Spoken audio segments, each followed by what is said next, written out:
Hare Krishna, Krishna Krishna, Hare Hare, Hare Rama, Rama Rama, Hare Hare.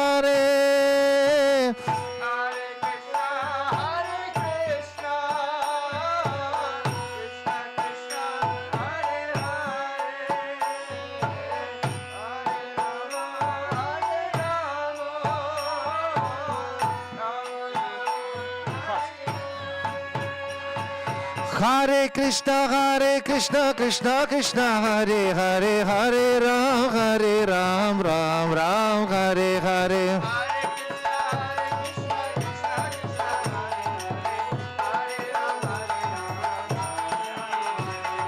Hare Krishna, Krishna Krishna, Hare Hare, Hare Ram, Ram Ram, Hare Hare.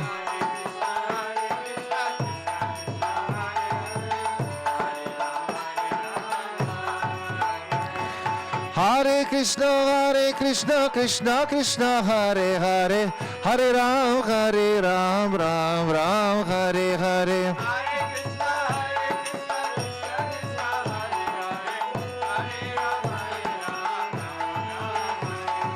Braja Janam Krishna, Krishna Krishna, Hare Hare, Hare Ram, Ram Ram, Hare Hare.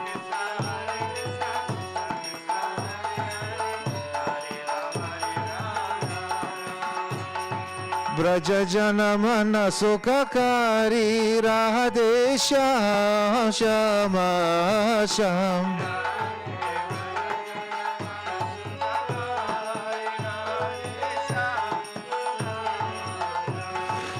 Hey Radhe Sham, Radhe Sham, Radhe Sham, Radhe Sham. Radhe Sham, Radhe Sham, Radhe Sham, Radhe Sham. Jayo Radha Raman Bihari, Radha Raman Bihari, Radha Raman Bihari, Radhe.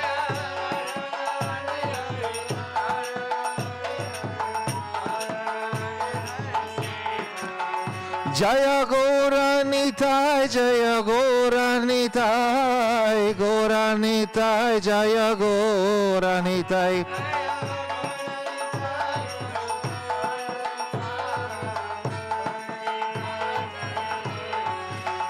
Jaya Guru Deva, Jaya Guru Deva, Guru Deva, Jaya Guru Deva.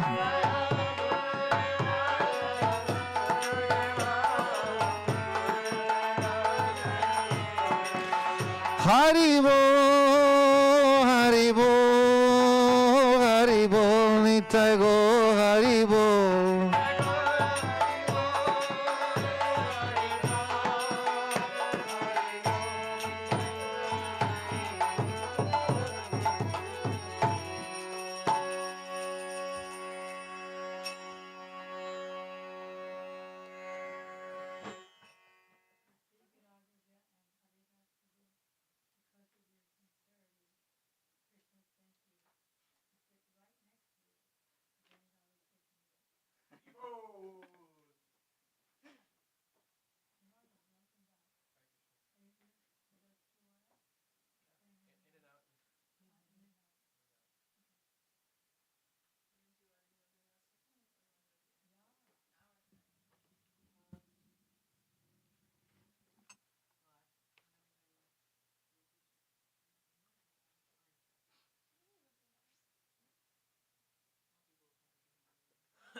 Agyanam timirandasya Gyananjana salakaya Chaksurunmilitam yena Tasmai Sri Gurave Namah.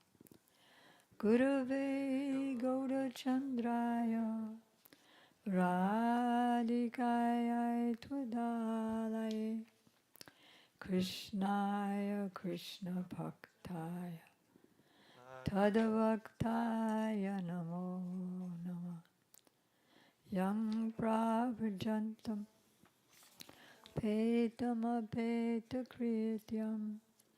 Dvaipayano Virahaka Taruajuhava Utriti Tanmayataya Taruvo Benedus Tang Sarvabhutaridayam Munimanatosmi Bhaktya Vinay Aparadalakshay Chiptasya Kamadi Tarangamadhi Kripam Tvam Sharanam Prapadyam Brinde Namaste Charanaravindam Tavoivasmi Tavoivasmi Najivamitam Bina Iti Vigyaya Radhe Tam Nayamam Charanantike Kripayati Yadi Radha Padita Sheshabadha Kema Padavishishtam Pushti Maryadayorme Yadi Vadati Chakinship Smera Soditashir Dvijavaramani Bhangtya Mukti Shuktya Tadakyam Shama Sundara Shikanda Shekar Smera Samurali Manohara Radhika Rachikamam Kripanite Swapriya Charana Kinkarik Prananata Vishabhanunandani Srimakabjara Salola Satapada Kritasitim Tambajami Rasikendra Shekhar Samvidai Dashanetrinam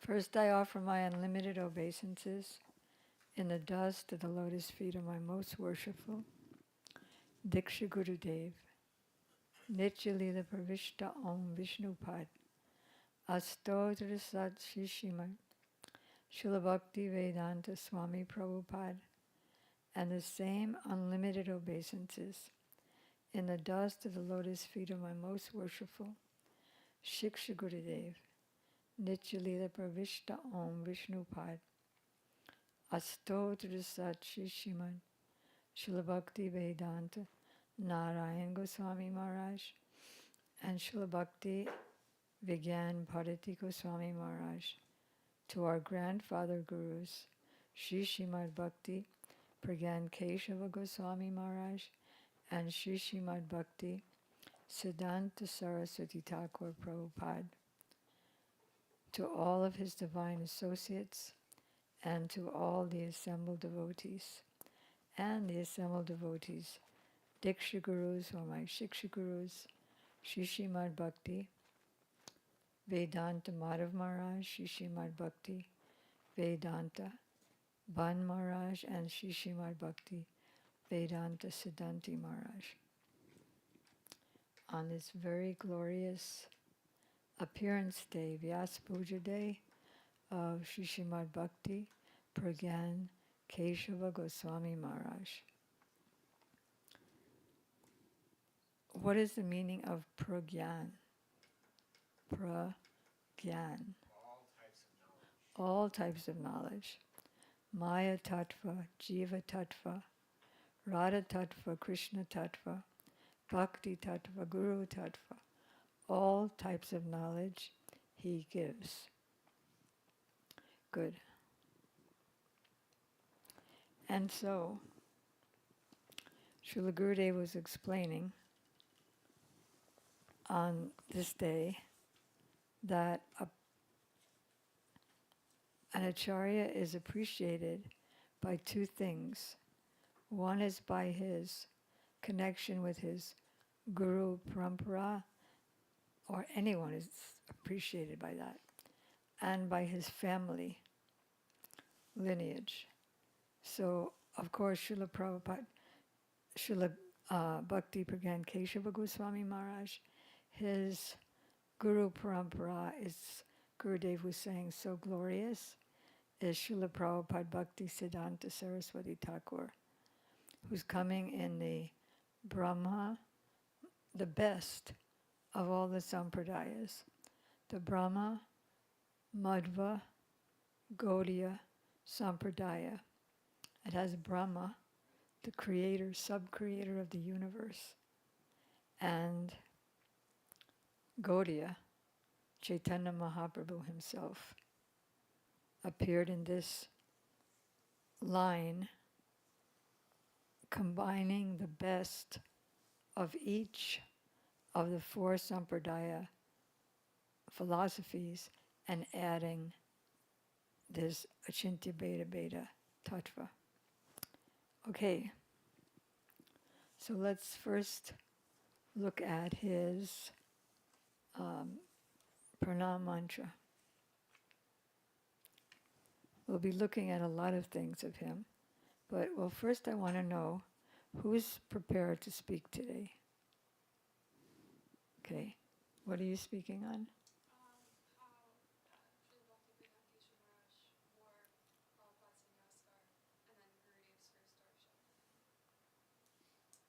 Okay, so not his childhood.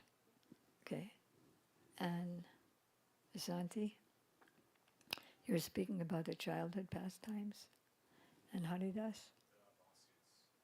Oh, great, okay. Are you prepared too?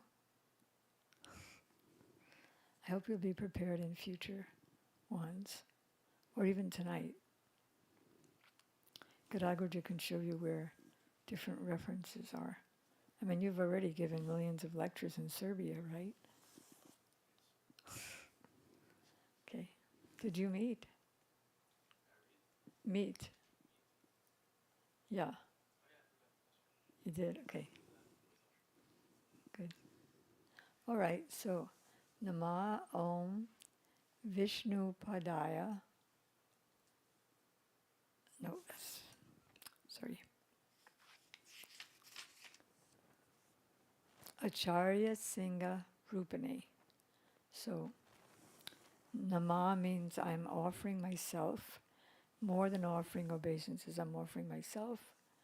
Vishnu Padaya means that he is at the feet of Lord Vishnu. That's the foundational meeting. But then Vishnu Padaya, Vishnu, this Vishnu who we sing about, the Vishnu that dances with all the gopis, he has two parts. He has his Krishna part, the Vishaya part, and his Ashraya part, that is Sri Radha. So Vishnu Padaya means he's at the lotus feet of Krishna, but more so at the lotus feet of Sri Radha. And because of that, he has a beautiful gopi form, which is almost as beautiful as Rupa Manjari, with beautiful braids and gopi vesh and so on. And Acharya Singha Rupane. Acharya Singha Rupane means that he's like a lion and scares all the opposing parties away. And Srimad Bhaktiprjnana gives all kinds of bhakti. Kesava has many meanings, like Krishna, Brahma, Vishnu, Shiva, so many meanings. Kesava ultimately means one who has fine hair. Kesh is very fine and beautiful. And then Atimarcha Charitraya, his character and activities are fully transcendental. Swa Sri Tanancha Palane. Palane means, as you know, nourishing.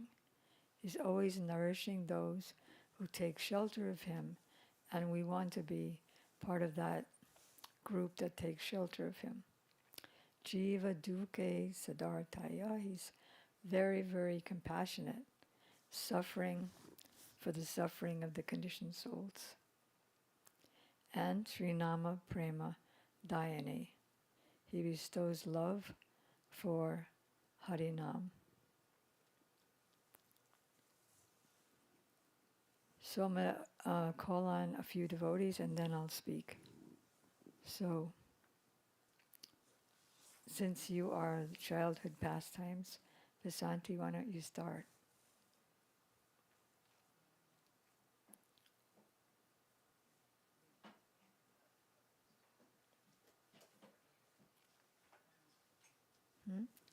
Here's Vasanti to glorify her Param Gurudev. Would you like to take a pillow? Somebody give her a pillow.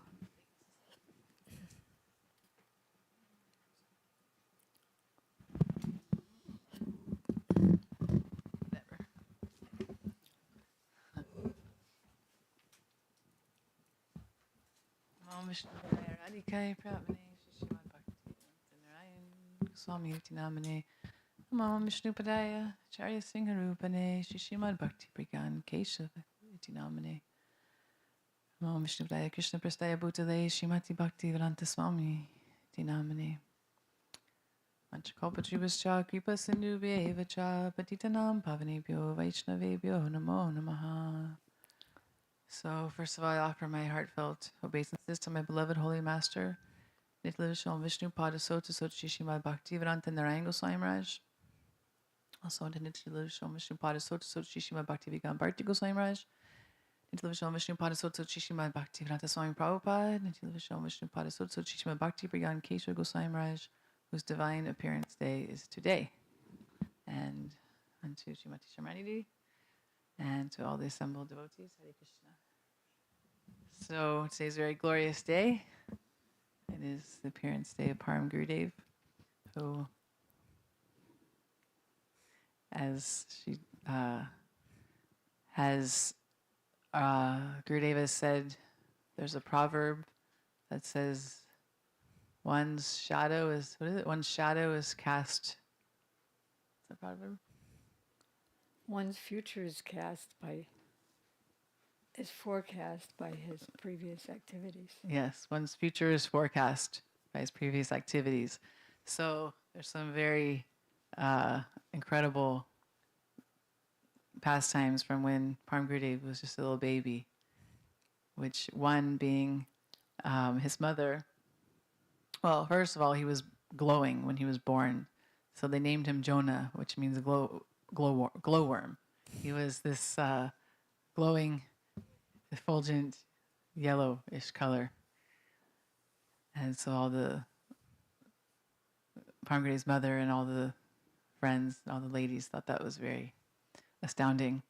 And so one day when Param Gurudev was just a little baby, his mother, as they do in India, they like to give oil massages. So she oiled him up, and then she put him in the sun to dry. And all of a sudden, this eagle that was flying by just scooped him up and flew off with him. And so, just like, what was it? Anyways, so all the villagers and his mother practically fainted. They were freaking out. And then the eagle just put baby Jonah So they down. prayed to Krishna. Oh yeah, of course. It was like when Krishna jumped on Kalia, and all the cowherd boys were, and mother, he showed Ananda Baba, everybody was fainting and about to die, and they're calling out to Krishna. So his mother and all the villagers, they cried out to Krishna, and then the eagle just nicely put baby Param Gurudev down On the what? on a lotus flower. Oh no, I thought they put him down on a flower in a pond. I just make that up. This is how opposite Anta starts. So there's some barks, some wooden barks Oh right. floating in the water. So the eagle very carefully put him down on one of those barks. So the eagle very carefully, nicely put baby Param Gurudev down on a wooden bark. Another very astounding baby childhood Leela is that Param Gurudev didn't speak for his first couple months, and his mother was extremely worried. So one Muslim village farmer had come through and said, "Oh, your boy is not speaking," and she was shocked. "How did you know?" And he said, "Well, in order to get him to speak, I don't want to make anything up, so I'm going to double check myself. He said that to get, oh man, sorry, I closed.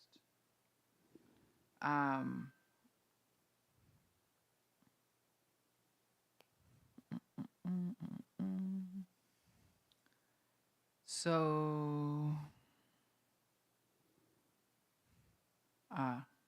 okay. So he said, don't worry, to get some rice, some, kind of rice.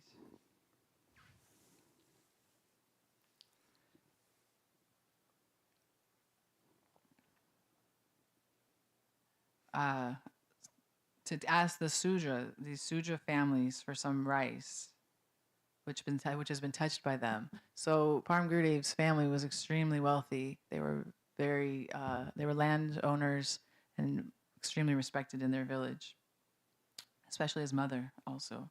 So when she then went to go beg for this rice, and even those Sudras were thinking, "Oh, you're most respected in our village. How can we give this to you?" And she said, "Don't worry about it. It doesn't matter. Just give it to me." So they gave her the rice, and then she brought it to her baby, Param Gurudev. And then right when he took it, he cried out, "Ma, ma," and then he started speaking. So I never heard that past time. I thought that was really incredible. What did that show? Oh, so, well, that shows that Naham Vipro na Napi, that we're, regardless of caste, creed, race, doesn't matter who anyone is, that they were a lower caste. Don't look at me. That it doesn't, and that it didn't matter that this person who told her was a Muslim. She doesn't see any. They didn't see, because they were Vaishnava family. They didn't see any differentiation or discrimination between caste or creed. So, and it also showed that Param Gurudev himself was enacting this Leela to prove that point. So as he got older, he would go with his father. He would ride on his shoulders, and he would go to all kinds of saptahas, and he was so learned that even in school he's thinking, what can they teach me? I can teach them, especially when they would try to explain like who is Bhagavan, who is Parabrahman, who is Brahma. So he finish school, but he didn't want. He wanted to join. His aunt was actually a great devotee as well, and disciple of Saraswati Thakur. Together they would write poetry. Actually, there's this beautiful. We should find it for maybe tonight. There's a beautiful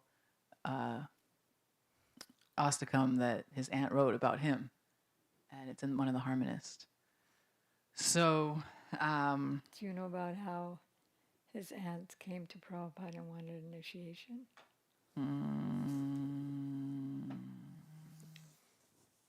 Kind of. But how can you remind me? That's Saroj Vasani is her name. And she came to Prabhupada and wanted initiation. And so he said, I'm sorry, I don't initiate ladies. I don't initiate women. So she said, you didn't come from your mother? She didn't give you birth and nourish you and teach you? So he was shy and initiated her. Oh, Jay. He came for all jivas except lady jivas. So another thing about Param Gurudev is that he's this Acharya Keshari, he's lion-like. Even from his youth, he was in Gandhi's movement, and then when Gandhi turned peaceful, he joined was it Subhash Bose's movement? Yes, and he was in the hiding in the forest with rifles and weapons, ready to fight for India. But then when he came to join the Mat and he gave that all up, even 10 years after he came, the police came looking for him to arrest him for that behavior. And then Saraswati Thakur Prabhupada explained to these policemen what a well-refined Vaishnav gentleman he is. And then they left. So I don't really recall many more childhood pastimes off my head, but Param Gurudev was so. Srila Gurudev would explain how dear Param Gurudev was to Saraswati Thakur Prabhupada, that Srila Prabhupada only called two people tu or tui, which in Hindi is very, very intimate when you use that form of you. In English, it's very straight. You only have one word. In Hindi, there's like a million meanings for one word. And so this tu is a very intimate, very way of referring to someone. So his own guru would refer to him like that. Him and one other devotee named Paramananda, who was always his driver. And speaking of driver, one day he was driving Saraswati Thakur in his car in Calcutta, and when they passed this one park, they saw Param Gurudev laying in the scorching heat, hot sun, laying down in a park with his Bhiksha collection box as his pillow. Param Gurudev would go out. Saraswati would go out every day. Param Gurudev would tell every single person you meet that you are not this body, you're a spirit soul, and to give 1 paisa for the Gaudiya Mat. And so Param Gurudev was out doing that, and he took a little rest. So when Saraswati Thakur Prabhupada saw him from the car, he welled up with tears, thinking, this is what my disciples do for me. He was a big, big, wealthy, came from such a wealthy family, and he is out. So when he told actually Param Gurudev that, he said, I saw you and how you are so austere, doing so many austerities. Then Param Gurudev said, if Guru is pleased, then Krishna is pleased. So I would do anything for Shri Guru, for you. So what did his guru do then? Gives all mercy. Yeah. He said he gave his whole lock and key to his mutt to him when he saw his sacrifice as such a wealthy person. When Saraswati Thakur said that we'll open so many mats everywhere, all over the world, then his aunt... Who did he tell? His aunt. He said, his aunt said, oh, this is like a beggar who has like dreams of having a rich person's cloth and puts it under his pillow at night, and then he dreams I'm a millionaire. And then it's like that, and then Saraswati Thakur said, oh no. Wait, why? because we don't have any money or men. And he said, oh, Vinod, his brahmachari name was Vinod. He said, Vinod will do it all. And Gurudev said that Saraswati Thakur had so much faith in Param Gurudev that anytime he needed anything, he would always call out for Vinod, Vinod. And You said you don't know any more childhood pastimes. I think you know the one about when he went to school and his mother would give him some. oh, I love this pastime. You're right. Yeah, I kind of jumped to his teenage years. Because in all these pastimes, he's like 18 when Saraswati Thakur is so pleased with him. Okay, I'll tell that one and then I'll end. But one more thing was that really sweet was that only Param Gurudev was able to go in and out, have like free reign. Well, him and one other devotee in Saraswati Thakur Prabhupada's room. And even at like 1 or 2 in the morning, he could knock on the door. And Prabhupada, big Prabhupada, Saraswati Thakur would still open the door. And all the other Vasis, all the other brahmacharis would complain. That's Gurudev said that. So, yes, when he was in his childhood in school, him and his friends had this like club where they would help a different person every day. And so one day he was extremely late to come home. And his mother was really upset. She was waiting for him at the door with like a stick. She was like, my boy is so late. He comes home, I'm going to beat him. And Where were you? yeah, so he said, she said to him, where were you? And he said, oh, you're so late. He didn't answer. He said, I'm sorry. I mean, he didn't answer. Where were you? Where were you? So finally he said, oh, I'm so sorry, mother, that I'm late. But me and my friends have this club. And today, to help people, and today that we met this woman and she was suffering from cholera. She was so sick that we went. Where did you get the money? Where did he get the money? She would give him Oh, her pocket money snack money. every day, like for breakfast or anything else that he needed. And he said, I never eat anything. I just stash the money.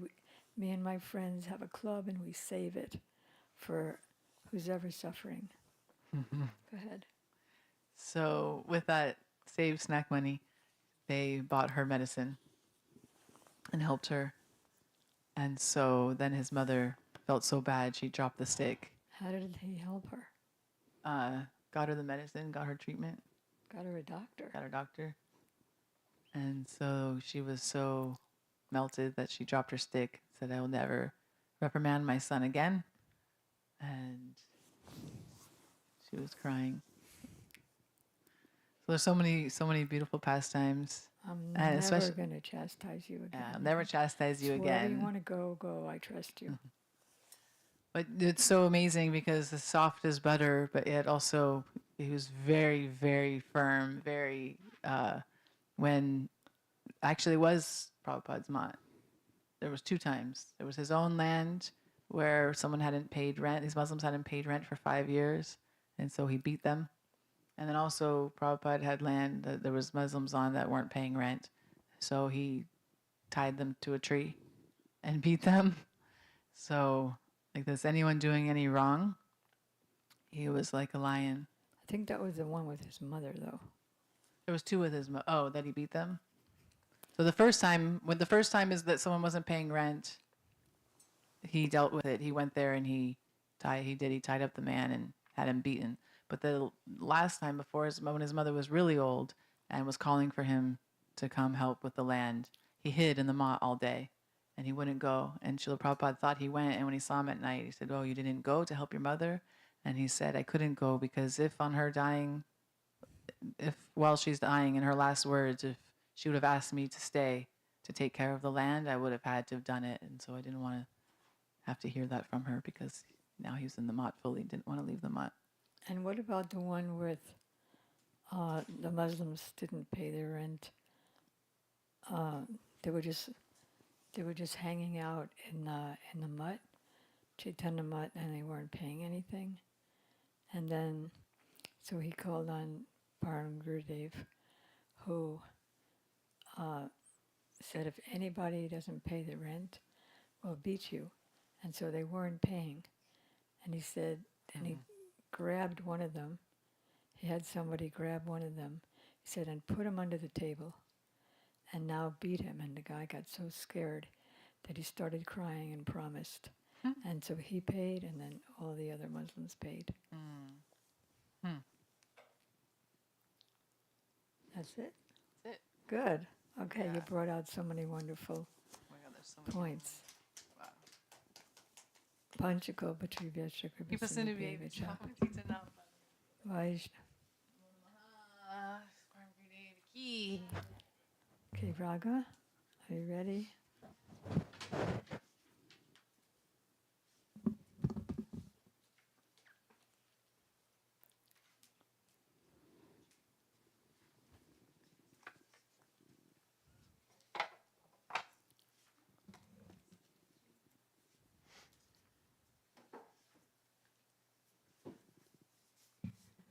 Om Jnanatimandasya Jnananjana Shalakaya Chakshurunmilitam Yena Tasmai Shri Gurave Namaha Shamarani Mataram Bande Agnopiyadanugrahat Taret Bhava Sagaraksha Labit Krishna Premadanam.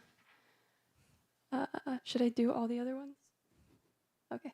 Hare Krishna, Krishna Krishna, Hare Hare, Hare Rama, Rama Rama, Hare Hare. First of all, offering my heartfelt Dandavat pranams unto the lotus feet of my worshipful Diksha Guru Devi, Srimati Shamarani Didi. Equally offering my obeisances unto my Param Gurudevs, Srila Bhaktivedanta Narayan Goswami Maharaj, Srila Bhaktivedanta Swami Prabhupada, and unto my Paramishti Gurudevs, Srila Bhaktiprjnana Kesava Goswami Maharaj on his divine appearance day today, and Srila Bhakti Siddhanta Saraswati Goswami Prabhupada. So I'm going to be retelling the amazing story about how Srila Bhaktiprjnana Kesava Goswami Maharaj, I'll just refer to him as Parameshti Gurudev, he had such deep Guru Nishta in Bhakti Siddhanta Saraswati Goswami Prabhupada. And so this Guru Nishta is really shown in the story where basically because Srila Prabhupada would speak so fervently that this Varnashram system, that the Varnas aren't due to one's birth, that they're actually due to one's qualities. Some of the caste Brahmins and Goswamis were very upset about this. And yeah, they became very enraged because they were so stuck in this ideal. And so they, in 1925, in Navadvip Parikram, Prabhupada is in the big Sankirtan party. They're going around and they stop at this one temple in Koladweep, and he's giving Harikatha. Pradamaya. Pradamaya. Yeah. Okay. They stopped at Pradamaya in Koladweep, and these caste Brahmins and Goswamis, who are like so-called Brahmins and Goswamis, according to Gurudev, they start throwing bricks and like soda bottles, whatever they can find, to try to kill Srila Prabhupada. And so Srila Bhaktiprjnana Kesava Maharaj, Vinod Bihari Brahmachari at the time, takes Prabhupada into a local devotee. And while they're at that home, they switch clothing so that... He insisted. Yeah, he insisted that they switch clothing so that Prabhupada could go away to Mayapur undetected. So once Prabhupada's in his white cloth, he sends him off Through the back door. through the back door in the white cloth, and Srila Bhaktiprjnana Kesava Maharaj has the danda, has the saffron cloth, and somehow also evacuates the premises.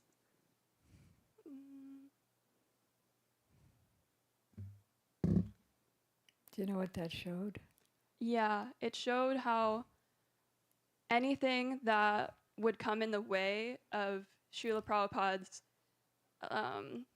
not only physical safety, but his preaching efforts, that Bhaktiprjnana Kesava Maharaj would he would do anything to combat that. So that's also shown in later years with his like lawsuits with the Mott. But here he's physically protecting Srila Prabhupada. What else is it showing? Guru Nishta. Yeah. And within Guru Nishta, he was ready to give up his life because he walked out the front door Yeah, where the mobs were. right, But somehow the police came right away and settled everything. right. So yeah, this story, we also recently, on Ramanujacharya's appearance or disappearance day, we heard a similar story about how his disciple, Sri Quresh, wore his clothing, and they did kind of a similar pastime, also showing that Guru Nishta there. And also hearing this, it reminds me, in the pastime with Ramanujacharya and his disciple, the horrible, very demoniac Shaivite king, like, pierced out his eyes. Okay, I didn't give the whole story. We heard it last time. But reading about that reminded me too about the prayer that we say every morning, how it's like we're blinded by ignorance, and the spiritual master restores our vision or gives us transcendental vision. And so, I don't know, that just reminded me of that. He also, in this section of Acharya Keshavari, it talks about how he helped to develop Sri Chaitanya Mat, and he was the manager of that. And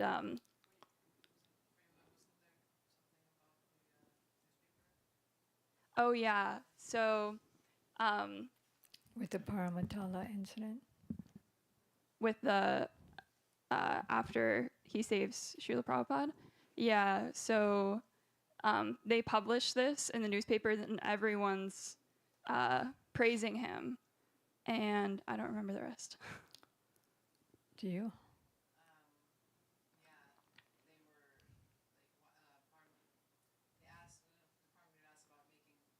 Can you take a mic?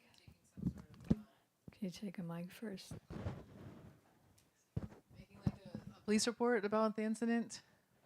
And then Saraswati Thakur Prabhupada said, "What for? It's already in the newspaper. We can't get any more propaganda than that by the incident being put in the newspaper." He said, "That's more advertisement than we could ever do." Lakhs and lakhs of rupees Yeah. worth of advertising.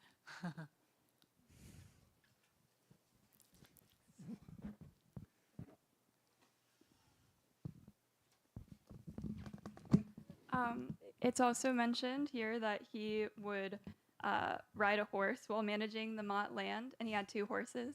And so I don't know, I just like that detail. But some people thought that Bhaktiprjnana Kesava Maharaj was kind of like this high up materialist because of some of these outward things that he would do. Even though it was all for his seva, he was completely surrendered and actually completely renounced. Some people questioned and thought that, oh, he's riding horses, he's managing all these properties, he's doing this, he's doing that. He was also engaged a lot in the community with doing, with various, not nonprofits, but social welfare organizations. And he would give his advice and input to those various organizations, and it was just an amazing Vaishnav presence throughout the community. And so some people in this way thought he was a materialist. And so there were some people in the Mott who were thinking in this incorrect way, and they wrote a letter to Srila Prabhupada. And they were saying, oh, Vinod Bihari Brahmachari, he's doing this, he's doing that. He's appearing outwardly extravagant. So, yeah, they were complaining about him. And then Srila Prabhupada wrote back very fiercely, and he was like, this is completely incorrect. He has complete Guru Nishta. What else did he say? Srila Bhaktiprjnana Kesava Maharaj has, well, Srila Vinod Bihari Brahmachari at the time, he's penetrated the deep concepts of Vedanta. He's enthusiastic for bhajan. He has his exclusive his exclusive endeavor is to please Hari Guru and Vaishnavas. And he has a complete mood of renunciation, even though he was high up on a horse and all these other things. And additionally, he's also very affectionate and compassionate and an excellent leader. So has like all these incredible qualities. And then after receiving that letter, they were like, oh, okay, we were wrong. And then I also just wanted to read when our Srila Gurudev, Srila Narayan Goswami Maharaj, first had darshan of Bhaktiprjnana Kesava Maharaj, because he actually gives quotes here, so it's always nicer to just hear the conversation. Is that okay if I just read it? Okay. Okay, so this is Srila Gurudev speaking. While I was a student in the last year of law school, I went to take darshan of Mayapur. I first took darshan of the deities in the temple at Yogapeeth, and then at Srivas Sangam, Advaita Bhavan, Gadadhar Bhavan, and many other places. While I was taking darshan at Akara Mat Raj Sri Chaitanya Mat, Akara Mat Raj Sri Chaitanya Mat, I witnessed an astonishingly beautiful scene. A very young brahmachari in a very nice white dhoti and kurta was sitting on a chair beneath a jackfruit tree. He was resting his legs. Here? Srila Gurudev. Is it really?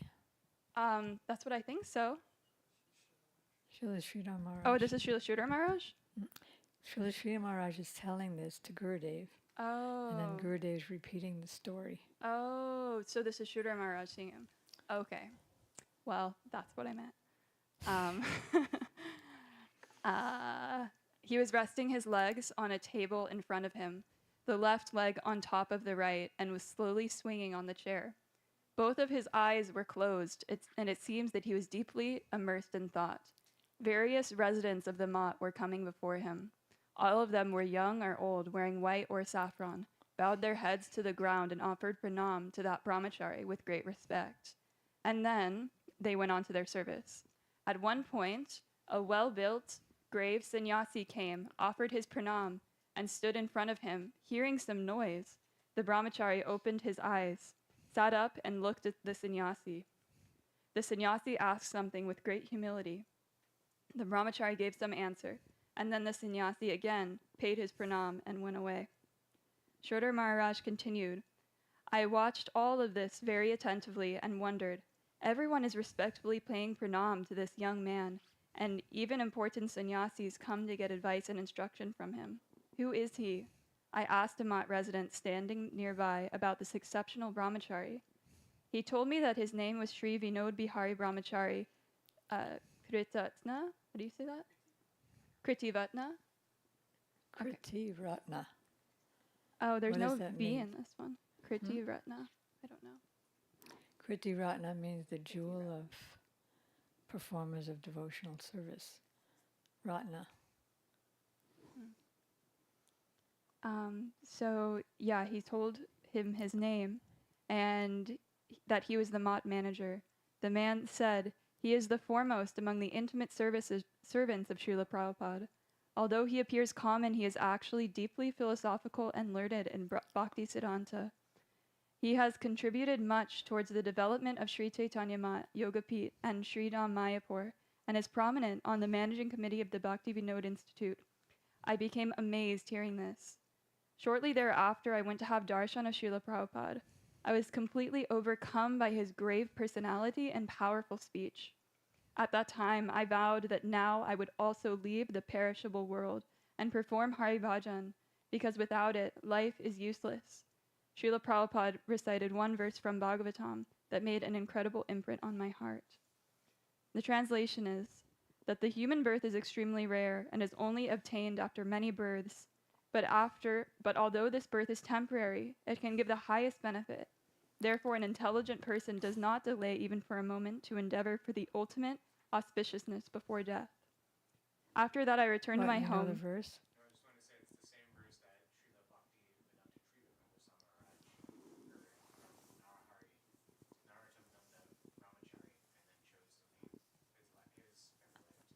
Oh, did anybody understand him? He's saying that this verse that Srila Prabhupada told Srila Sridhar Maharaj, which means what she said. How do you begin it? Ladva sudulabham idam bahu sambhavantu. So yeah, that verse that made him want to leave this perishable world and join the mutt is the same verse that Narottamananda Brahmachari told Gurudev before, right? Trivikram Maharaj told Gurudev. Well, tell it again. This is the same verse that when Srila Bhaktivedanta Trivikram Goswami Maharaj heard from Srila Narottamananda Brahmachari that he as well chose to leave his material life and go join the Bhakti. Good. After that, I returned to my home, but very soon I gave up household life forever and came to Prabhupada's lotus feet. As a Matvasi, I had great affection for and friendship with Sri Vinod Bihari Brahmachari. We used to discuss Vedantic Siddhanta and the deep concepts of bhakti, and with faith, everyone would listen to our discussions. Is there anything there about creating an entertainment in their conversations? No, that's the ending of this section. Okay, so Gurudev was saying that Srila Sridhar Maharaj would propose some philosophical point, and Param Gurudev would defeat that. And then Srila Sridhar Maharaj would defeat Param Gurudev, and they would go back and forth. And it created a very good entertainment for the Mattvasis. They learned a lot. Then, that's it. Very excellent. Very good. Panchakalpa Chirvyascha Kripasinduvyavacha Patitanam Pavanebhyo Vaishnavebhyo Namo Namah. You put everything together so well. So Haridas Prabhu, we're ready.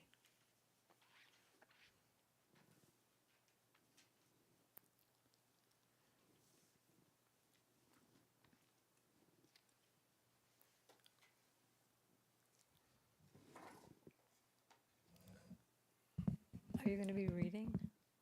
No. Would you? No, just if anybody is ever going to read anything, the book stand is so low that you have to go down. So if you take everything and put it on the harmonium. Oh, that would be great, because I'm going to need to look at it to refer to it. Okay, great.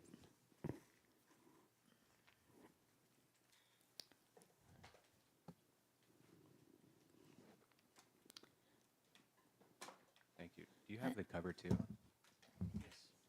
He doesn't want to squash the keys.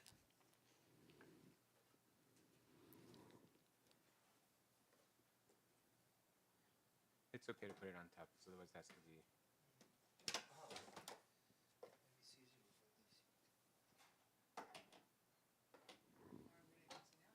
Huh? Yeah, yeah. And she's saying that Param Gurudev took sannyas from that very same Srila Sridhar Maharaj, even though he was younger. Because when Srila Sridhar Maharaj saw Param Gurudev with his legs on the table and moving his legs and just relaxing there, and then the sannyasis would come, offer their obeisances, ask their question, and offer their obeisances again and then leave. Srila Sridhar Maharaj was new, but still Param Gurudev took sannyas from that same Srila Sridhar Maharaj. But what's the catch there?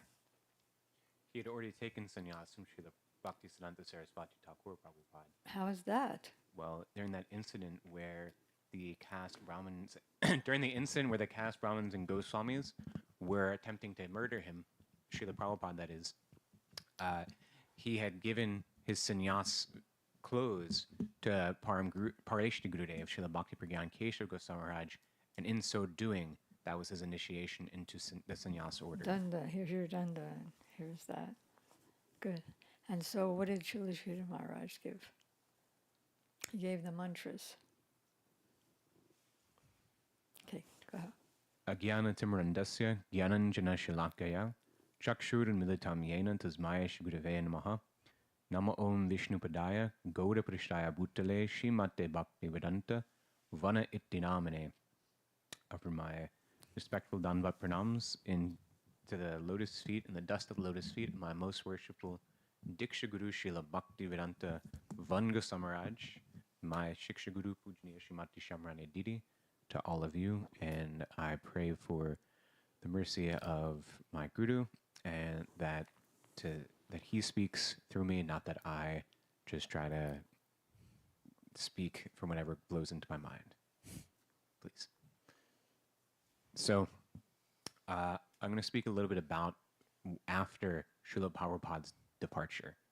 One thing I've found interesting and astonishing, which Srila Bhakti Vigam Bharati Maharaj speaks of in this My Beloved Master's book when he recalls his times with his Shiksha Gurus, the many disciples, sannyas disciples of Srila Bhakti Siddhanta Saraswati Thakur Prabhupada.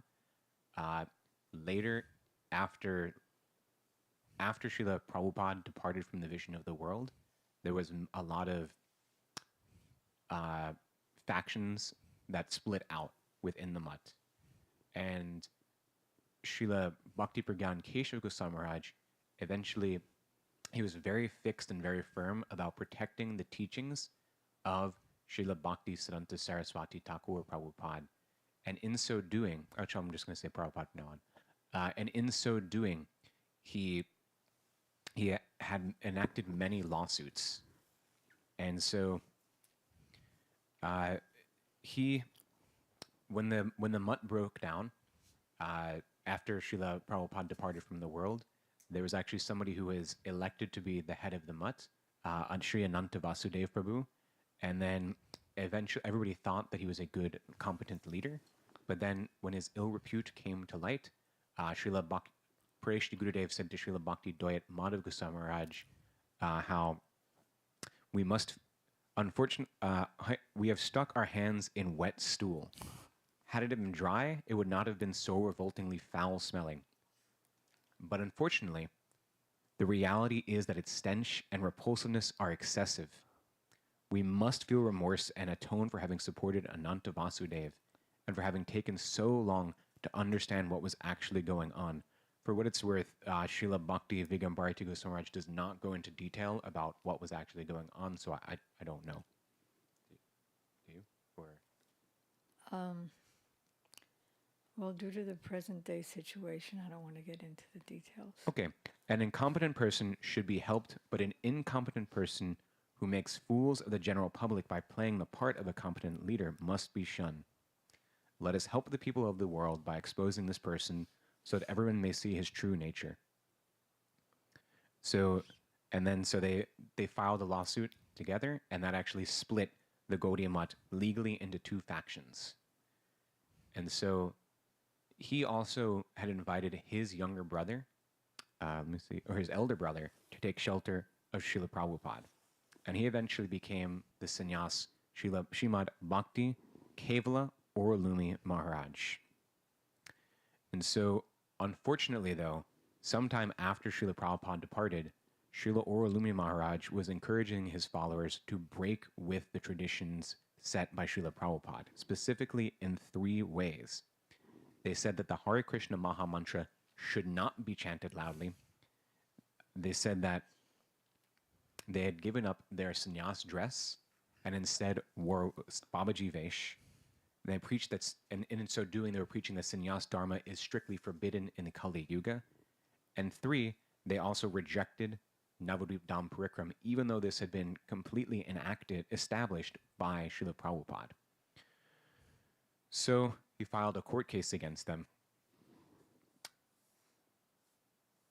And he was also so firmly fixed that nobody should go against his brother for going against the teachings of Srila Prabhupada, that if any of his disciples went and heard from him, he ordered them to fast for 3 to 5 days, only taking panchagavna, which are the 5 items from the cow. Milk, yogurt, ghee, that's not so bad, but cow stool and cow urine are not as much fun. So this was then to purify them. And so So then he actually filed a court case against them because boldly announcing that because they did not accept many of Srila Prabhupada's teaching, they could not be considered his true disciples and consequently should not be allowed to reside in his mutts. Only in India can you file a court case that they're not following the principles of our Gurudev, so kick them out of the mutt. The judge has to weigh that.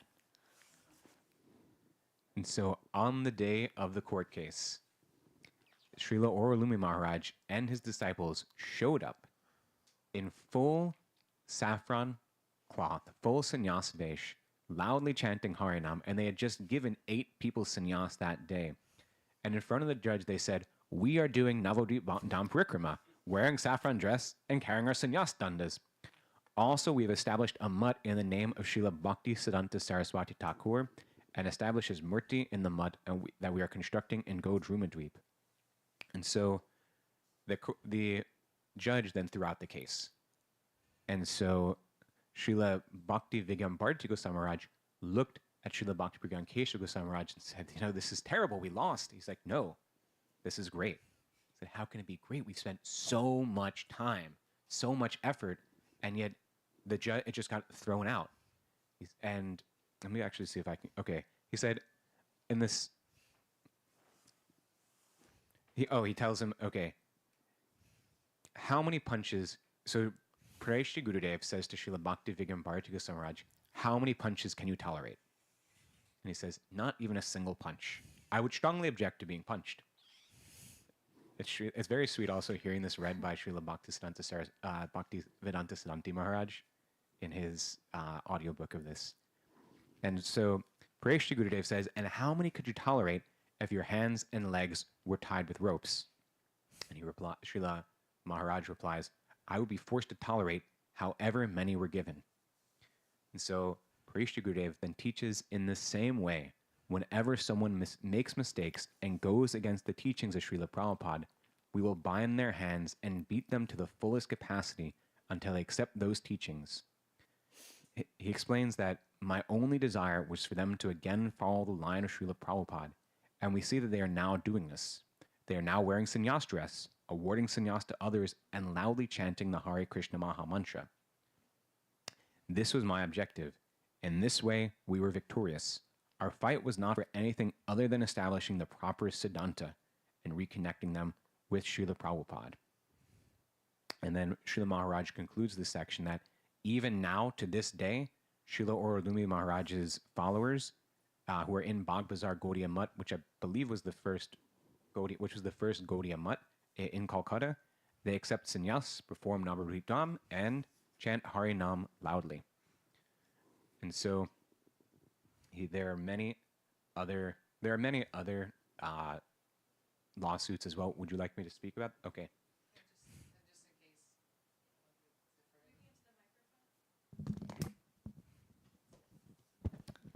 We need a couple of more mics. Just in case it wasn't caught, that the reason why Srila Bharati Maharaj is telling this is because Param Gurudev dictated all of his notes and all of everything, all the paperwork to file with the court, and Srila Bharati Maharaj would write as Param Gurudev was speaking. So it's so sweet that Srila Bharati Maharaj is saying, "Oh, well, we lost." Like it's a we. It's all part. He's the what's it called? Dictator. Scribe. Thank you. He was the scribe. So And he presented the documents. And actually, then he said that he would give them to Srila Bhakti Rakshakshita Goswami Maharaj to edit.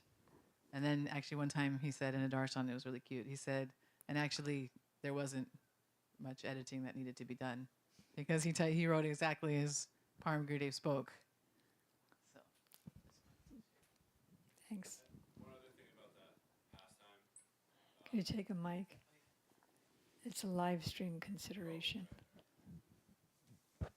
I've been told that Param Gurudev's brother did not want to take Babaji Vesh, but did it in order to follow Ananta Vasudev.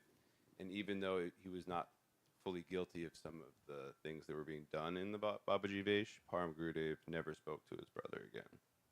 Is that correct?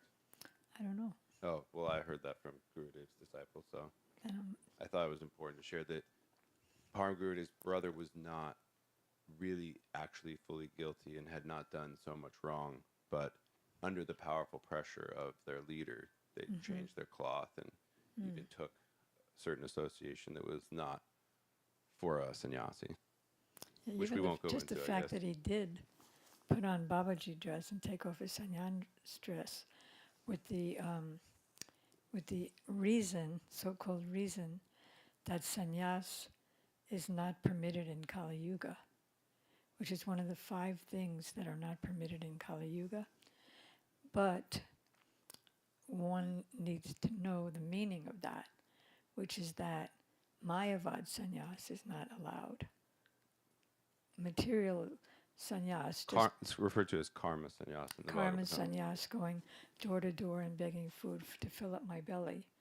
But bona fide sannyas, of course, is glorified. Thanks. So I have at least two more real lawsuit pastimes to tell. And so in one, there were some Muslims who were occupying land adjacent to the mutt, and Pareshta Gurudev wanted to purchase it when he was a part of the mutt, and they were totally rejected. They didn't want the mutt to own this land. So then, after the mutt had officially split, the owners of that land, they were Muslim owners, and they actually then were happy to sell the land to Pareshta Gurudev because they didn't like the mutt, and they knew like, oh, he's not on like friendly terms with them, so it's good if we sell it to him. And so in so doing, then the Muttvasis broke down the boundary wall between that piece of land and the mutt, and then claimed it as their own. And so when Srila Bhaktivedanta Bharati Goswami Maharaj then approached Pareshta Gurudev about this, Pareshta Gurudev laughed and said, "This is just fine. When Srila Prabhupada was here, I wanted to purchase that land and take it from the Muslims. It irritated me that we owned all the surrounding properties except for this small piece of land which was owned by people performing activities against bhakti. I did not purchase this land for my own enjoyment, but for the service of Srila Prabhupada. Therefore, there is no harm if Sri Chaitanya Mutt claims it. Rather, I am fortunate they have taken it for the service of Srila Prabhupada." He then said, "We are not here to deal in real estate. Our only duty is to serve Srila Prabhupada and the Vaishnavas." So his mood and his I guess his realization and his as we said, his Guru Nishta is really incredible. And the way that his perspective is incredible, that he sees it as everything is here just for being used for my Guru's service. It's not that I need to be the Proprietor. the proprietor, thank you, of it, but that it needs to just be used for the service of Sri Chaitanya Mahaprabhu and for Srila Prabhupada, which then brings us into the next court case where there was a mango Well, orchard. why did they split in the first place? They split because of Ananta Vasudev. Oh, right. And so, so there was a property. Oh, so Sri Chaitanya Mutt wanted to sell a part of a property that had a mango orchard on it. And so Srila Bhaktiprjnana Kesava Goswami Maharaj was very adamantly against this. He personally couldn't file a court case in his name because he was much earlier in life falsely accused of having committed murder and then was put in jail. And if I'll briefly touch, should I briefly touch on the past? There was then the brief pastime where actually Well, after that introduction, how could you not? all the Muttvasis had been arrested except for our Srila Bhaktivedanta Vaman Goswami Maharaj, who I believe was 9 years old at the time. And the Muttvasis refused to take prashadam, to take that had been cooked by anybody except for a Muttvasi. At the time, Srila Bhaktivedanta Vaman Goswami Maharaj, whose name was Santosh, had not received Diksha mantras yet. He had Harinam from Srila Prabhupada. And so through the jail cell things, bars, he gave him Diksha initiation so he could then go cook and care for the mutt and the mutt vasis. So because of this incident, Pradeshti Gurudev, having been arrested, he could not file the court case in his name. So instead, his godbrother, Sri Srimad Bhakti Vigyan Ashram Goswami Maharaj and Sri Kagenga Prabhu filed the court case. And in response, What was the court case again? this was against Chaitanya Mutt from selling a mango orchard on one of their properties. And so he, in response, they then said, they wrote a whole document, they went to court, and they said that they will not ever, ever, ever, ever, ever sell that piece of land. So the case was thrown out. It had mango orchard on it.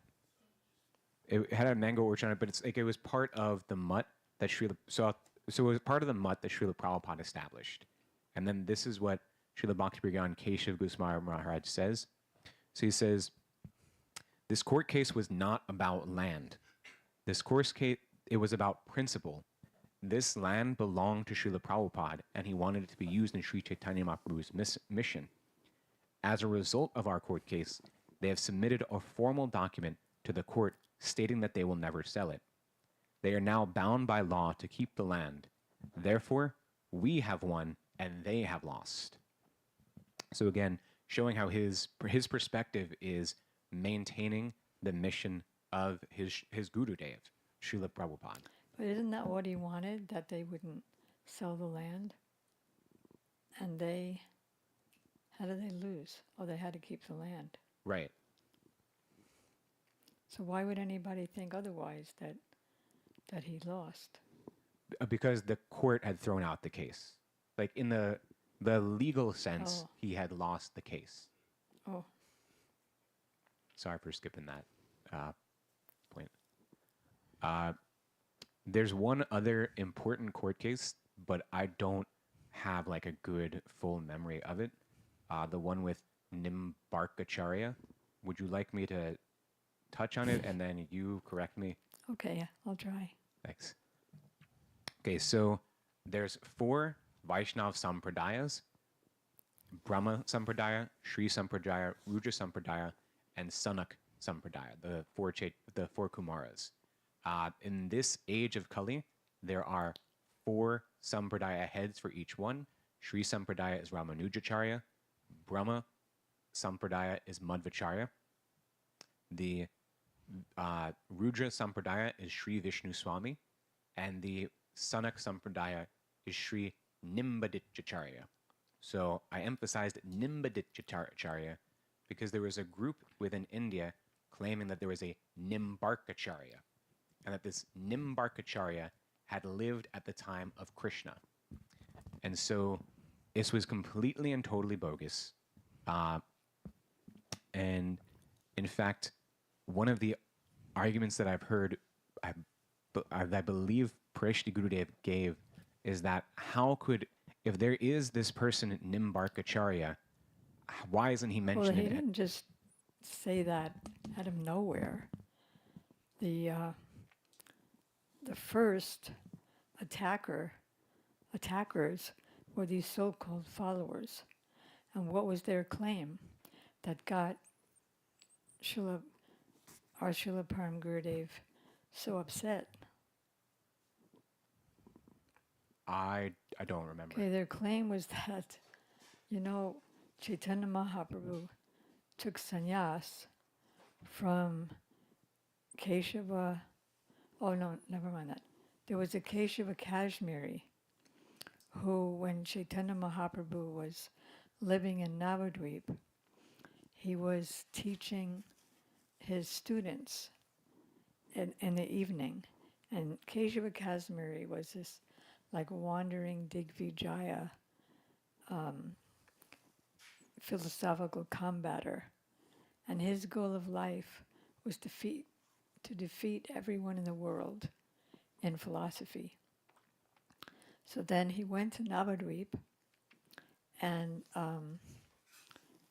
the devotees told him to go to Chaitanya Mahaprabhu, who was then still Nimai Pandit, and because they were thinking that if he defeats any of us, it'll be very embarrassing. but if he defeats a young boy, well, he was a young boy. So Kesava Kashmiri came, and Mahaprabhu, Nimai Pandit said, "Oh, it's so great that you've come. So can you please recite some verses about the Ganges? Not recite, but write, speak." And so, like in 1 second, he rattled off 100 verses.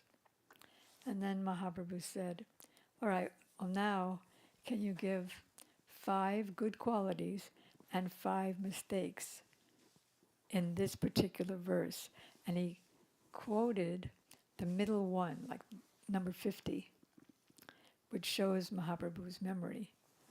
And so he said, well, there are 5 good qualities, but there aren't any faults. So then Mahaprabhu delineated even more good qualities, but then also told the fault. One of the faults being that he said, Bhavani Bartur, that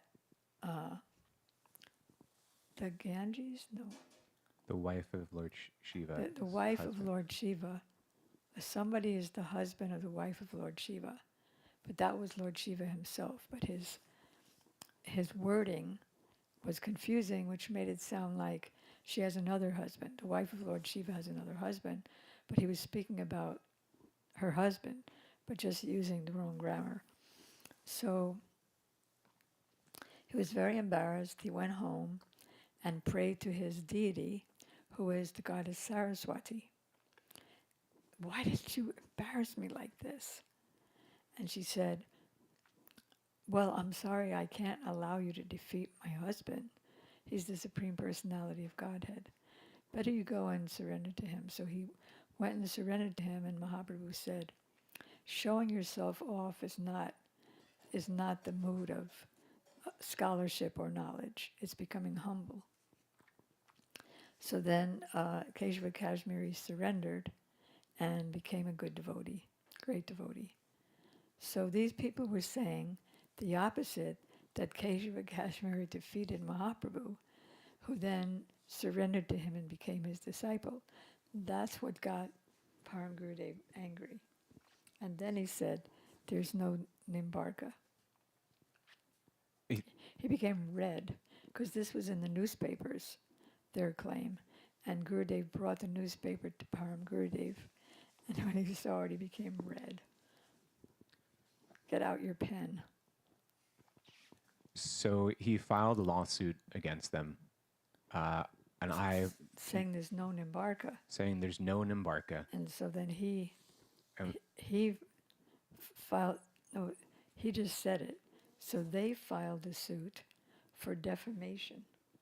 And was this the point where their lawyer said they should just give That up? was another story to my remembrance. Oh, But he said, "Go ahead, file the court suit." They wanted to file the court suit for like $20,000 or so. "You go ahead, file it. I'll prove it that there was no Nimbarka." Even Goswami never wrote about him. Vyasdev never wrote about him. If he was there during the time of Krishna, why didn't any of our acharyas write about him? Anyway, so he proved it, and they had to apologize. Okay, thank you. next. That's it. Oh, what about the one where there was somebody was challenging that Srila Prabhupada would just suck the seeds of the mango? You know that one? Is this the one? No, I'm thinking of something of then Srila Prabhupada's response to where he lectured for a month on verse 1 of Srimad Bhagavatam. So I'm pretty certain that's incorrect. It's like a different pastime that I'm thinking of. Yeah, there are so many court. If you think of any other for tonight, you can share them as well. So these people were criticizing Srila Prabhupada because he spoke so much tattva siddhanta, because ras can't be spoken. Hey, Hare Krishna. Welcome. I guess you couldn't come in the freezing days. This is Rodolfo. He's the one who fixed up the garden in the front, and he came to do some more today. And Raga's his student. And I see they're gorgeous. They smell so nice. Thank you so much. Actually, we need flowers today because it's a special holiday, and we have a special worship today. So it's perfect. Exactly. So they were saying that Srila Prabhupada speaks this Tattva Siddhanta everywhere he goes because he doesn't know anything about Raganuga. He knows nothing about the gopis. And he's just, he's just dry. He doesn't know how to suck on a mango, which is so juicy and tasty. He only sucks on the seeds, which is nothing. So then Srila Param Gurudev became very angry, and he filed a court case, and he won. And because you can't preach ras in a naked way. And then there's Radha and Krishna playing naked in the kunja. You have to cover it with Tattva Siddhanta to make it beautiful. And so finally they had to apologize. Okay, that was great. Thank you. You brought out so many nice incidences and so many nice teachings. Panchakopa Charubhyasya Kripasanubheva Patitanam Pavanebhyo Vaishnavebhyo. So Sumukhi, do you have something today? Something short? You were studying. Evening, good, okay.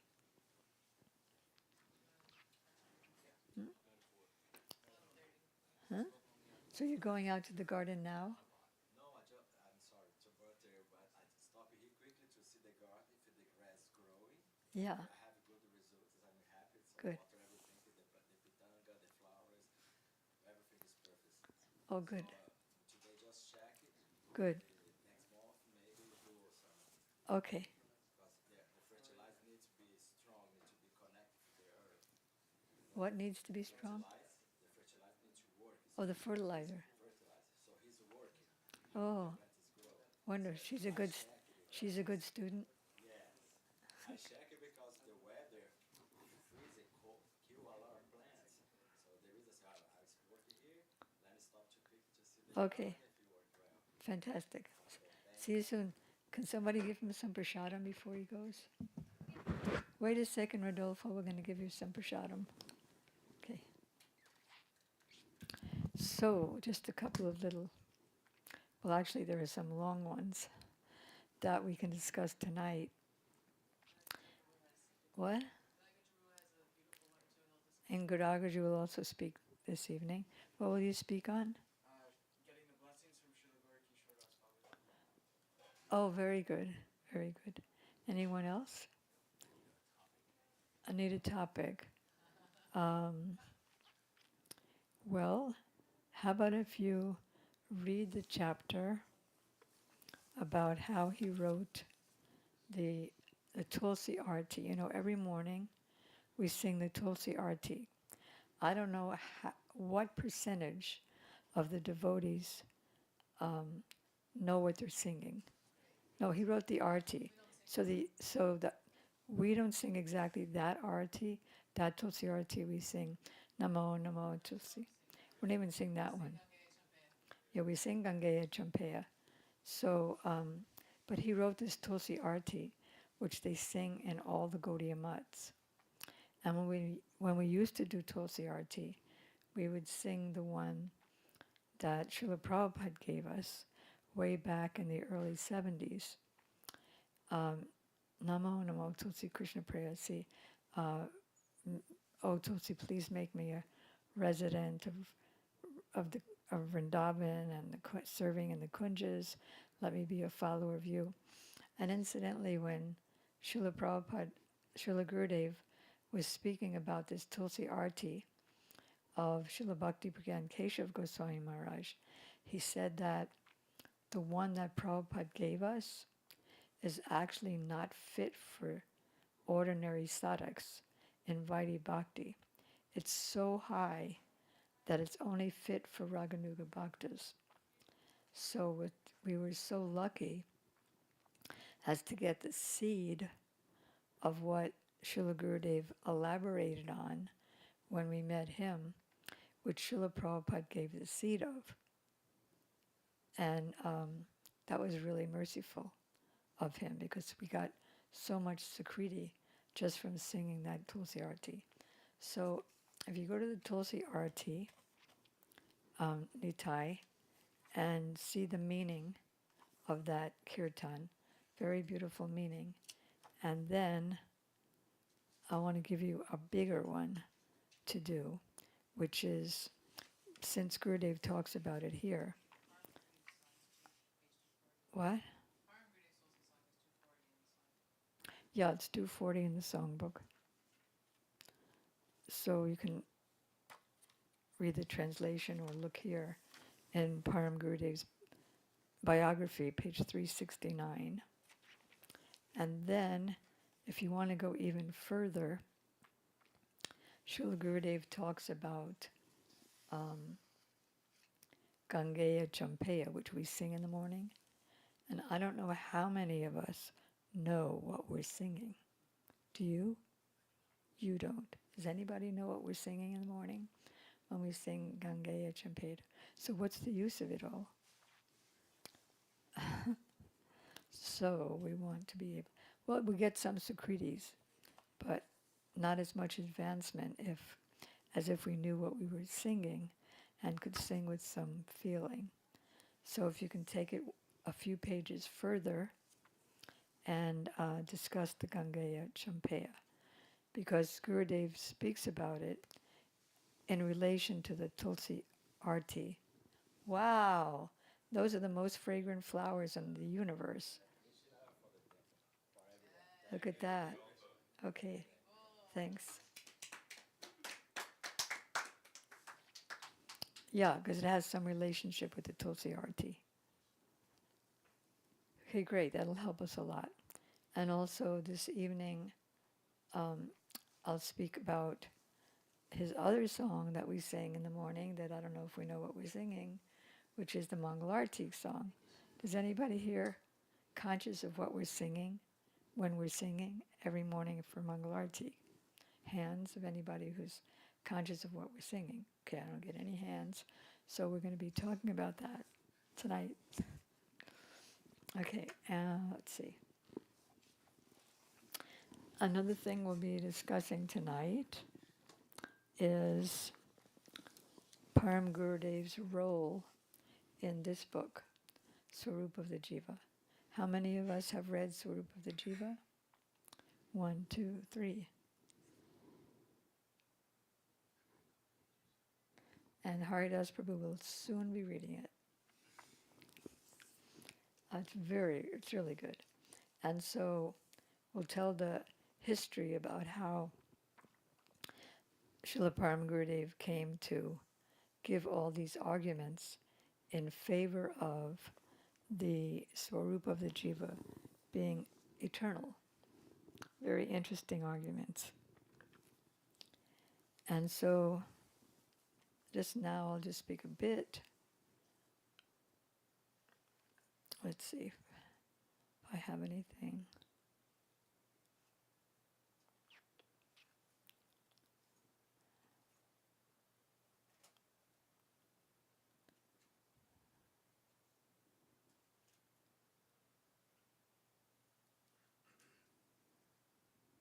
No, I think there's nothing more that I have this morning because those are big topics. So does anybody have any questions? Yeah. I'm sorry, I came a little bit late. I was wondering, did anyone mention how Parambirdi was picked up by an eagle? Yeah, They mentioned that. Okay. Santi did. Any other questions?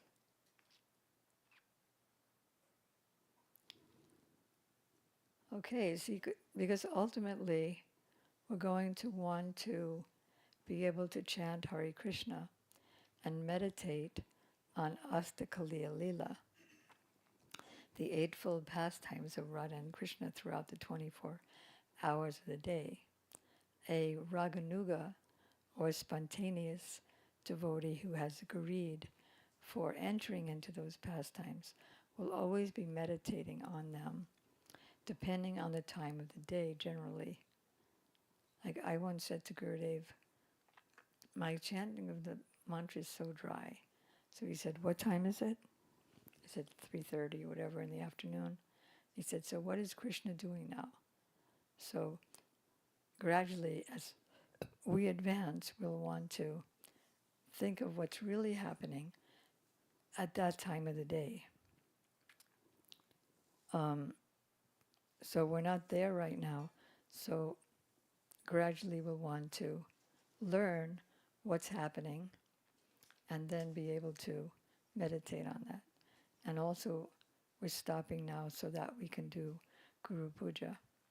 Now, if we read the prayers of Srila Raghunath Das Goswami, for example, at least it's good for us to know what are the 8 times called. Like there's Nishanta Lila, when the Mangalartik pastime is taking place, and then there's Pradosh Lila, which is that right? Which is the dawn. It's not quite morning yet, but it's not dark night. So we'll want to know, at least in a general way. So if we go to Bhajan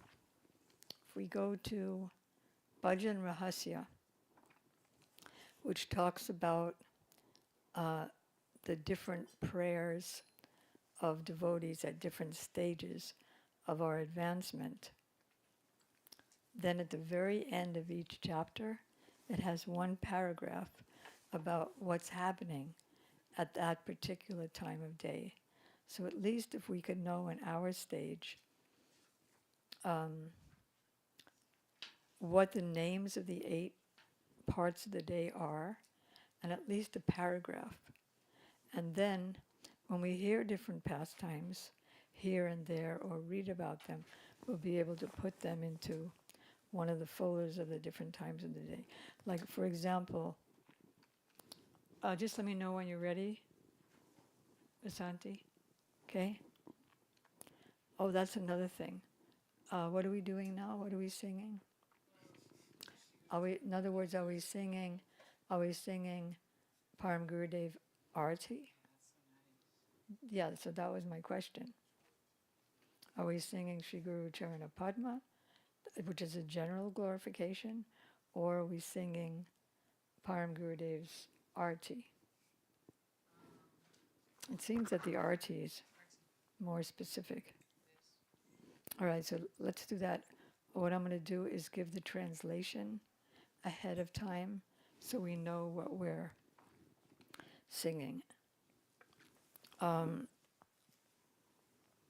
What page is it on? 226. Okay, page 226 is what we're going to be doing in a few minutes. Do you know how to sing that, Divakar Prabhu?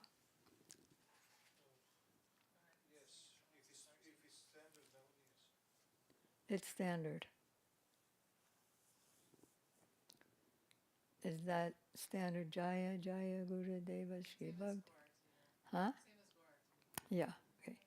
Oh, I see. Jaya Jaya Guru Deva. Okay. All right, great. So I'm going to read so just quickly because I didn't want to stop in the middle of a sentence.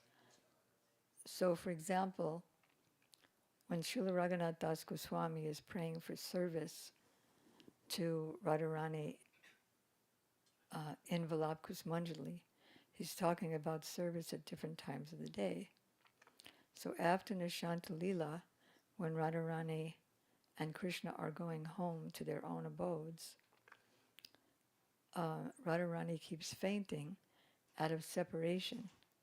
And when she's fainting, then she's absorbed in her pastimes with Krishna and she doesn't feel separation. But the other Sakis keep trying to make her conscious so that she could walk home. And so she's very disturbed that they keep making her, what are you doing and where are you bringing me? You're bringing me to a little snake's house. That is her sister-in-law and her mother-in-law. Then there's the big snake, her mother-in-law. And then she goes home and then she goes to sleep for a bit and then they wake her up very soon and dress her and bathe her. So at least something we should know of the day. Okay, now I'm going to read the translation. All glories to you, our Divine Master, Sri Srimad Bhaktiprjnana Kesava Goswami Maharaj, whose supremely charming form delivers all suffering souls. Just his form delivers all suffering souls. In other words, if you just get darshan of him, all sins go far away. You are the very embodiment of Vedanta. This is true for all of our perfect acharyas, like Bhakti Siddhanta.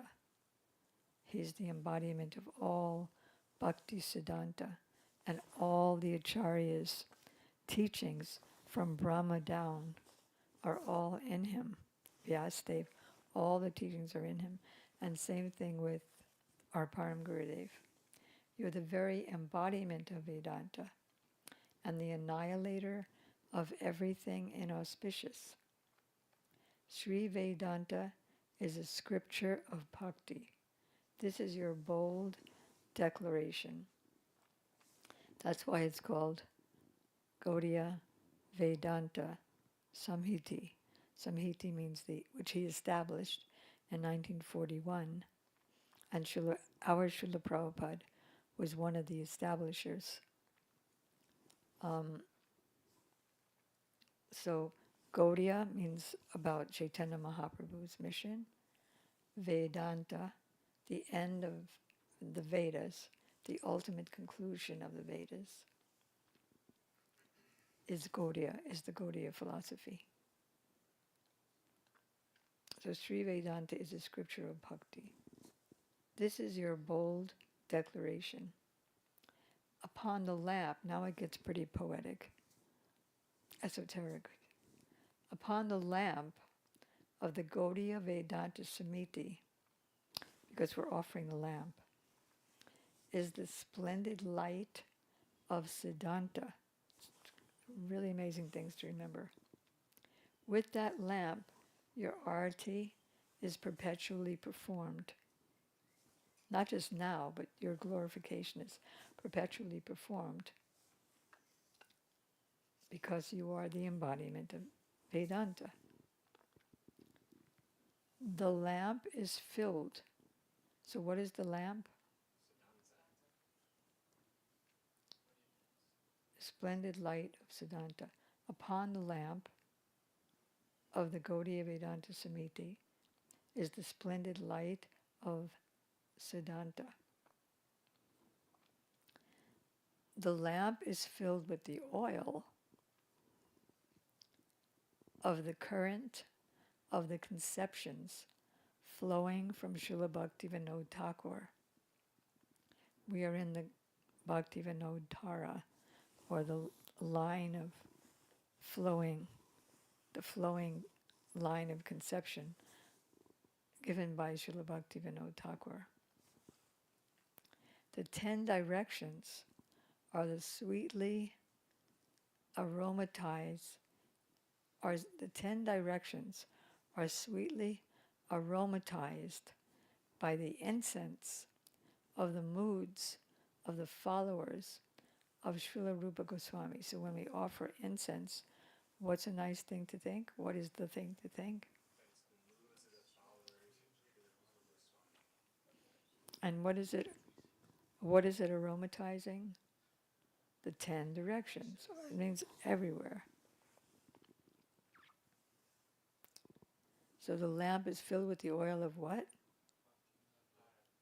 What? Conceptions of Srila Bhaktiprjnana Thakur. And the 10 directions are sweetly aromatized by what? The moods of the followers of Sri Rupa Goswami. The what of the moods? The incense of the moods. Because we want to remember what article. Your beautiful lotus face is simultaneously grave due to your profound realization of all the scriptures and soft by virtue of your deep compassion. So that's just his face, because you're doing arati to his form, which is grave due to what? Profound realization of all the scriptures. Profound realization of all the scriptures, and soft by, good. So, your beautiful bodily limbs vanquish the effulgence of molten gold. By your wearing the garments of a renunciant, the welfare of the universe is achieved.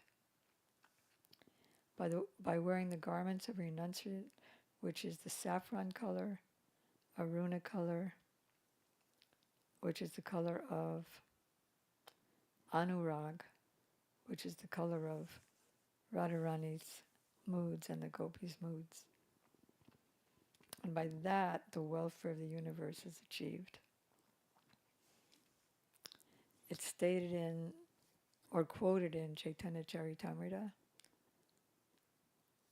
from another book, maybe Vidagdha Madhav, that without the loving affairs of Radha and Krishna, the universe is useless.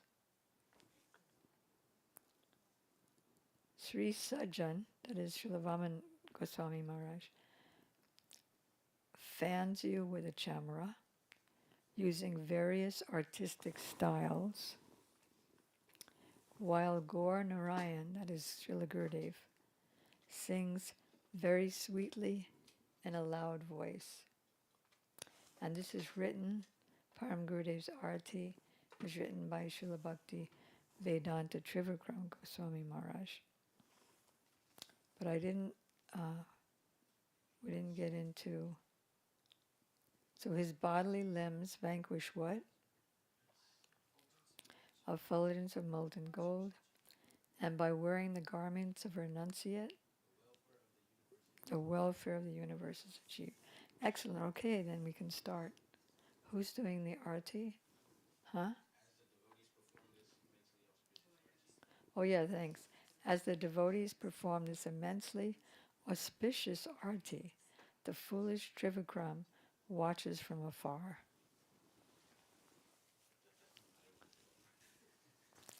Okay. He refers to himself as Sajjan and Trivikram. Huh? He refers to himself as Sajjan and No, Sajjan is Vaman Maharaj. Kesava. Yeah.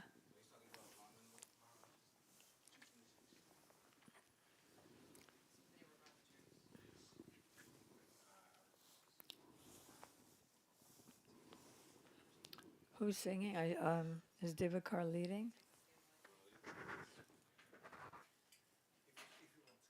Huh? Yeah.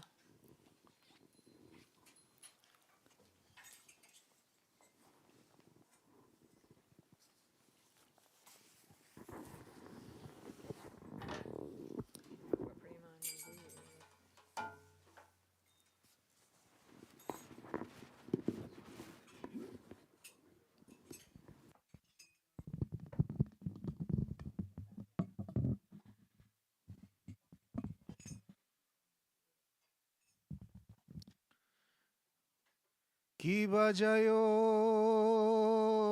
jayo Guru Deva Shri Bhakti Pragyana.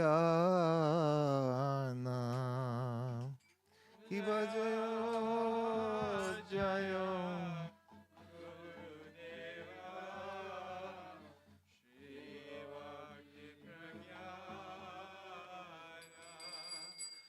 Parama Mohana Rupa Artha Vimochana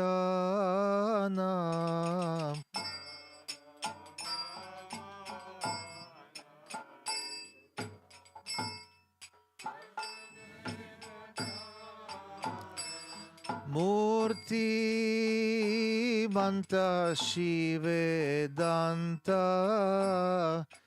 Ashubhanashana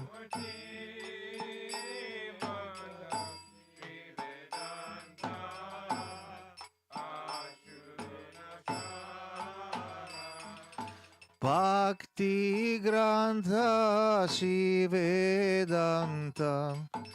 Tava Vigoshana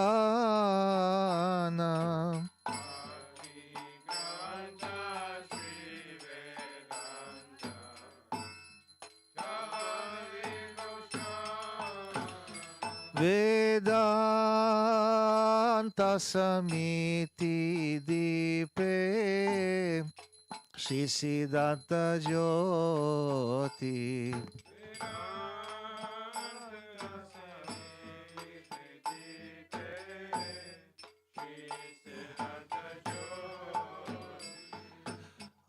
Aroti Tomaratahi Haya Niravadi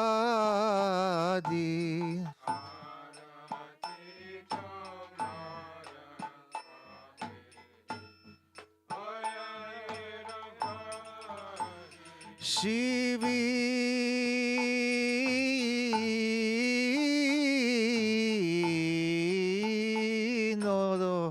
Nodadhara Taile Dipa Prapurita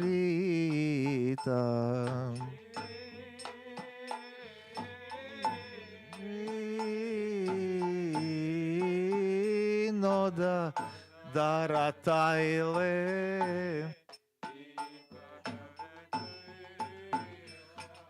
Rupanugadu Pedasham Dikamodita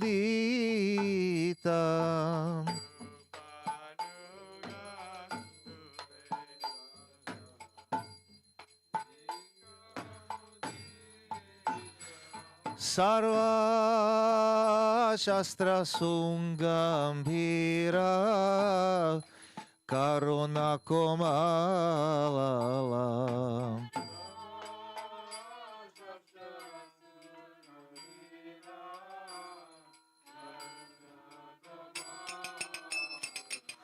Juga Pata Shushobanam Vadana Kamala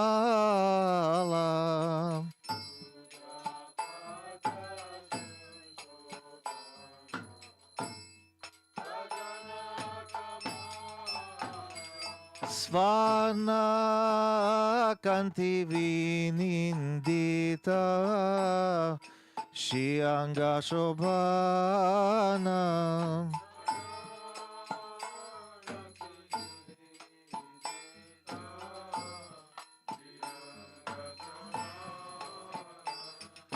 Jati Vasa Paridhani Jagata Kalyana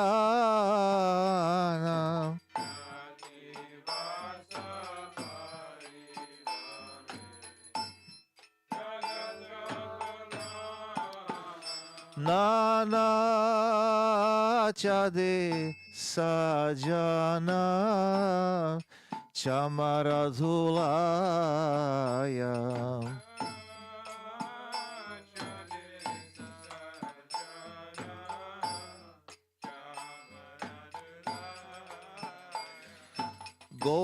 Gaurajana Uchakante Sumadhuragaya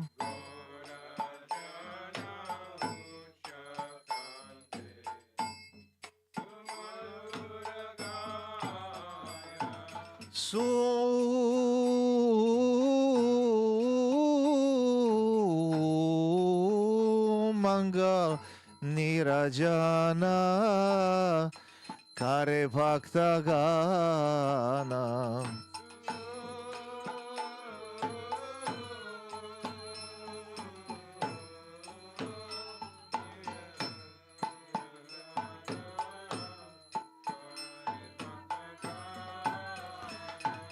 Dura অতি দূরা হইতে দেখে ত্রিবিক্রম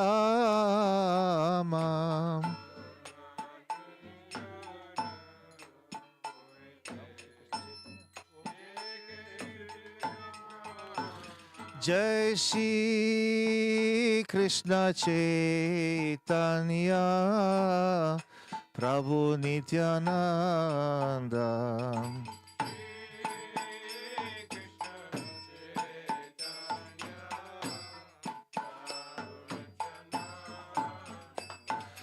শ্রী অদ্বৈত গদাধর শিবসদি গৌর ভক্তবৃন্দ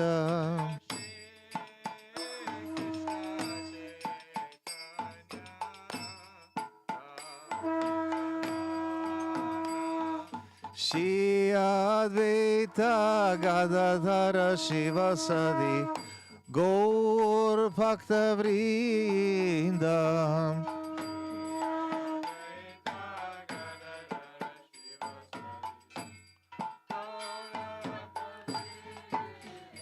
জয় শ্রী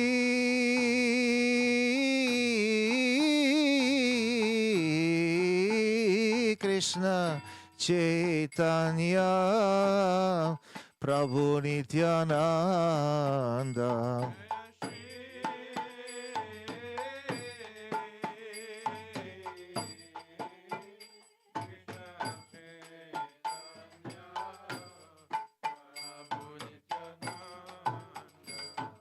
শ্রী অদ্বৈত গদাধর শিবসদি গৌর ভক্তবৃন্দ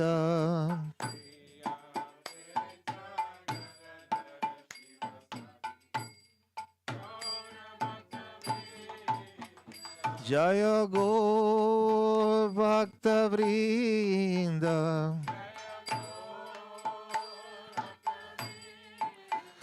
Hare Krishna, Hare Krishna, Krishna Krishna, Hare Hare.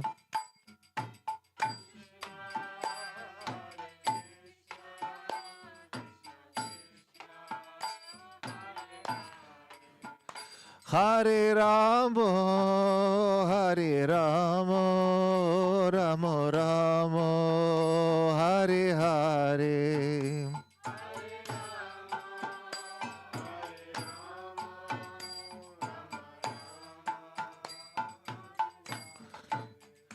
Hare Krishna, Hare Krishna, Krishna Krishna, Hare Hare.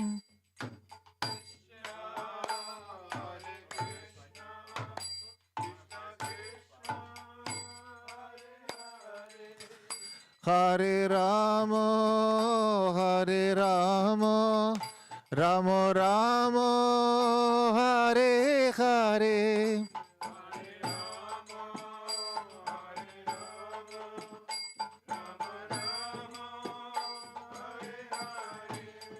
Hare Krishna, Hare Krishna, Krishna Krishna, Hare Hare.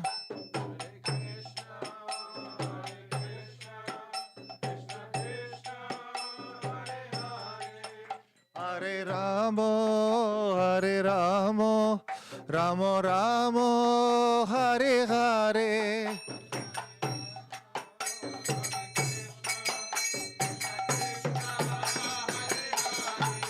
Hare Krishna, Hare Krishna, Krishna Krishna, Hare Hare.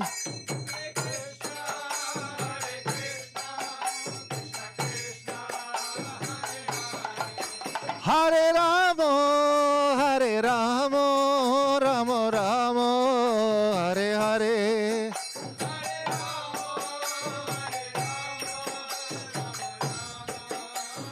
Hare Krishna, Krishna Krishna, Hare Hare.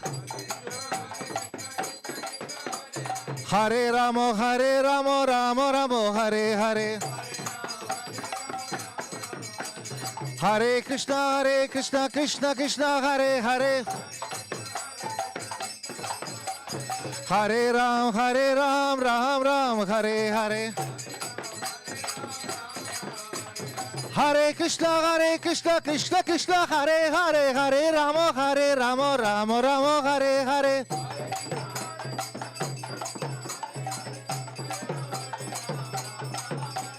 Hare Krishna, Krishna Krishna, Hare Hare, Hare Rama, Rama Rama, Hare Hare.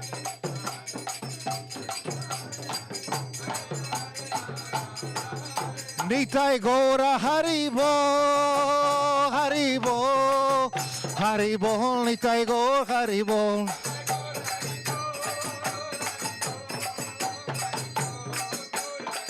Nitai Gora Haribo, Haribo, Haribo, Nitai Gora Haribo.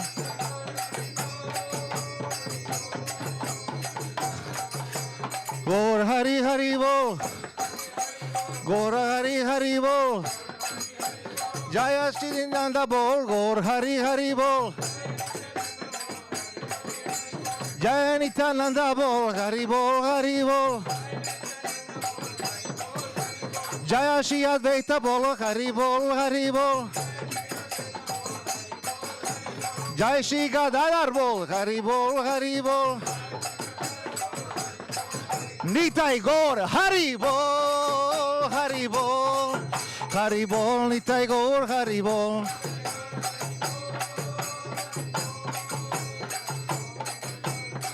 Jaya Guru Deva, Jaya Guru Deva.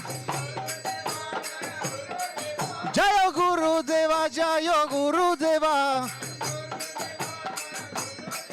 Gurudev, Gurudev, Gurudev, Jaya Jaya Gurudev.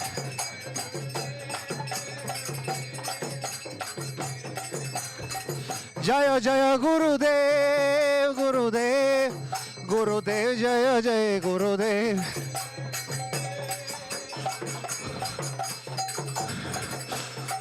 Jaya Jaya Prabhupada, Prabhupada, Prabhupada, Jaya Jaya Prabhupada.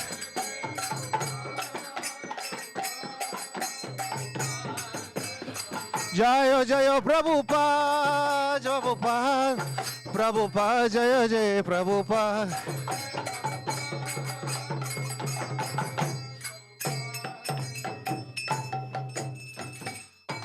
Shri Bhaktiprjnana Goswami Maharaja Virbhava Titi ki Jai. Shri Shri Radharama Vinu Bihari Ji ki Jai.